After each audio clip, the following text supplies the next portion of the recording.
திறமையான குள்ளன் ஏழை விறகு வெட்டி காலுக்காகவும் தன் மனைவியுடன் வாழ்ந்து வந்தான். அவனுக்கு 7 மகன்கள் இருந்தனர். அவன் எவ்வளவோ கடுமையாக உழைத்தும் அவர்களால் பல நாட்கள் பட்டினி கிடந்தார்கள். ஒரு நாள் இரவு அவனுடைய மகன்கள் தூங்கிக் கொண்டிருந்தனர். மனைவி அவனிடம், நாம் எவ்வளவு காலம் துன்பப்படுவது? வயிறார உண்டு எத்தனை நாட்கள் ஆகிறது? நாம் மகன்களை காட்டில் விட்டுவிட்டு வந்துவிடுங்கள். இருப்பதைக் கொண்டு நாம் மகிழ்ச்சியாக வாழலாம் என்றாள். நீ சொன்னபடியே செய்கிறேன். நாளை அவர்களுக்கு உணவு சமைத்து வை என்றது காலுக்காகம். கடைசி மகனான குள்ளன் அவர்கள் பேசுவதை கேட்டு கொண்டிருந்தான். விடிகாலையில் எல்லோருக்கும் முன் எழுந்தான். அவன் ஆற்றங்கரைக்கு சென்று அங்கிருந்த சிறு சிறு குளங்கற்களை எடுத்தான். சட்டை பை நிறைய அவற்றை போட்டு கொண்டான். வீடு திரும்பினான். அவன் தாயும் தந்தையும் அண்ணன்களும் அவனுக்காக காத்திருந்தனர்.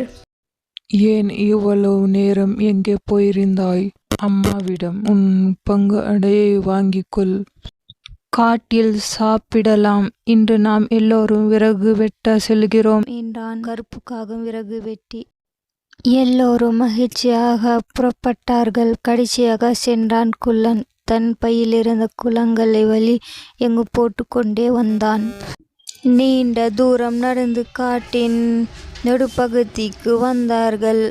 இனி என்ன முயன்றாலும் தன் மகன்களால் வீட்டை அடைய முடியாது. அவர்களை ஏமாற்றி விட்டு புறப்பட வேண்டும் என்று நினைத்தான் காலுக்காகம். நீங்கள் விளையாடிக் கொண்டிருங்கள். நான் சிறிது தூரம் சென்று நல்ல மரமாக பார்த்து வெட்டுகிறேன். இரட்டியதும் வீட்டுக்கு புறப்படலாம் என்றான் காலுக்காகம். அவர்களும் மகிழ்ச்சியாக விளையாடத் தொடங்கினார்கள். அருகில் இருந்த மரத்தில் ஒரு கோடாரியை தொங்க விட்டான். அவன் காற்று அடிக்கும் போதெல்லாம் மரத்தில் அது மோதியது.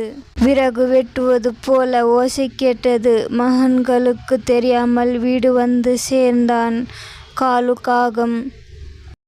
அவர்கள் நீண்ட நேரம் விளையாடி கொண்டு இருந்தார்கள். இருட்டத் தொடங்கியது. தந்தையை அழைத்து கொண்டு வீட்டிற்கு செல்வோம் என்றான் மூத்தவன். எல்லோரும் விறகு வெட்டும் ஓசை கேட்ட இடத்திற்கு வந்தனர். ஐயோ, அப்பாவை காணுமே! இந்த காட்டிலிருந்து எப்படி வீட்டுக்கு செல்வது? கொடிய விலங்குகள் நம்மை கொன்று விடுமோ? என்ன செய்வது என்று அலறினான் இரண்டாமவன். கவலைப்படாதீர்கள், இன்னும் சிறிது நேரத்தில் நிலவு வெளிச்சம் தெரியும். அதன் பிறகு நான் வழி காட்டுகிறேன். நாம் அனைவரும் வீட்டை அடையலாம் என்று ஆறுதல் சொன்னான் சிண்டு குள்ளன். நிலவு வெளிச்சம் பட்ட பகல் போல காய்ந்தது. வழி எங்கும் போட்டு வந்த குளங்களை அடையாளம் கொண்டு நடந்தான் சிண்டு. எல்லோரும் பின்தொடர்ந்தார்கள். வீட்டில் தன் மனைவியிடம், நாம் குழந்தைகள் காட்டில் எப்படி தவிப்பார்களோ என்றான் அவன். எனக்கு மட்டும் வருத்தம் இல்லையா? நாம் கண் எதிரில் ஏன் அவர்கள் துன்பப்பட வேண்டும்? அதனால் தான் அவர்களை காட்டில் விட்டுவிட்டு வர சொன்னேன். அவர்கள் எங்கேயாவது நலமாக இருக்கட்டும். நான் உணவு சமைக்கிறேன். இருவரும் சாப்பிடலாம் என்றாள். நள்ளிரவு நேரம். இருவரும் சாப்பிட அமர்ந்தனர். கதவு தட்டும் ஓசை கேட்டது. இந்த நேரத்தில் யார்? கதவை போய்த்திர என்றான் காலுக்காகம்.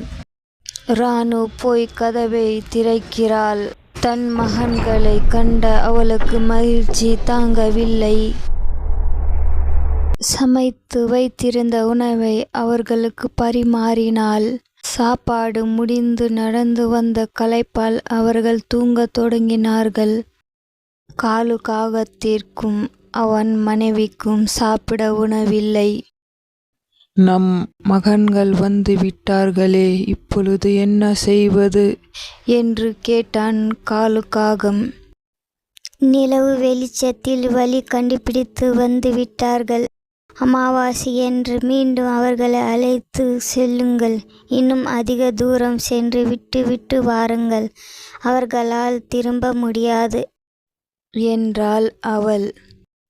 அமாவாசை வந்தது. விடிகாலையில் தன் மகன்களை எழுப்பினாள் அவள். காட்டிற்கு விறகு வெட்ட செல்லும் அப்பாவுடன் நீங்களும் செல்லுங்கள்.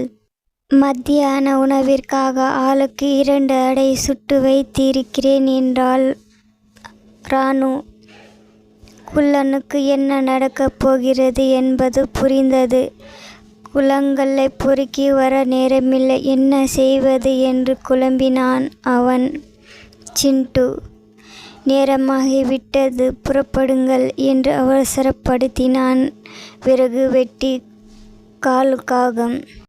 அவர்களுடன் கடைசியாக சென்றான் குள்ளன். சிண்டு தன் கையிலிருந்த அடையை சிறு சிறு துண்டுகள் ஆக்கினான். வழி எங்கும் அதை போட்டு கொண்டே வந்தான்.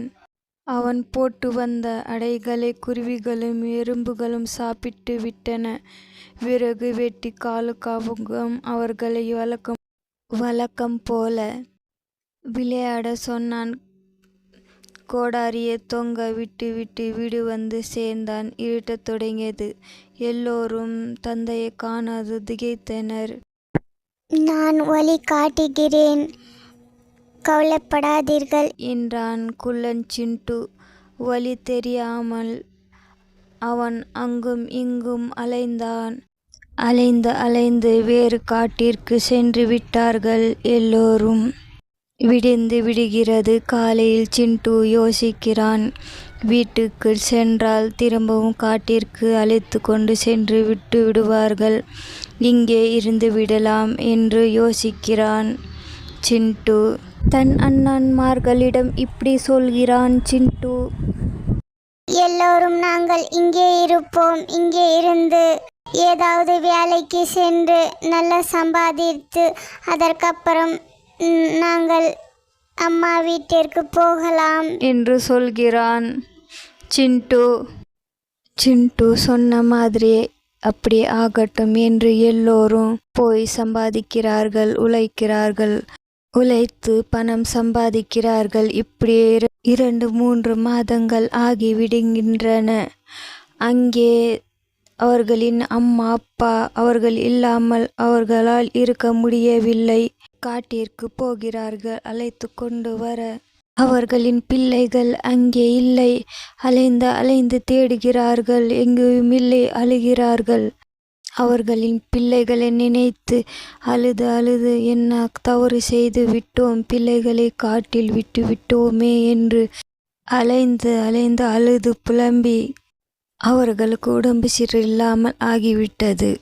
திடீரென்று ஒரு நாள் அவர்கள் பிள்ளைகள் வந்து அங்கே நிற்கிறார்கள். இவர்கள் அம்மா அப்பா ரொம்ப சந்தோஷமடைகிறார்கள், அழுகிறார்கள். அவர்களிடம் மன்னிப்பு கேட்கிறார்கள். ரொம்ப சந்தோஷமாக அவர்களுக்கு கட்டி பிடித்து கொள்கிறார்கள். இப்பொழுது எல்லோரும் சேர்ந்து சந்தோஷமாக வாழ்கிறார்கள். கதை பிடிச்சிருந்தா சப்ஸ்கிரைப், லைக், ஷேர், சப்போர்ட் பண்ணுங்க. தேங்க்யூ.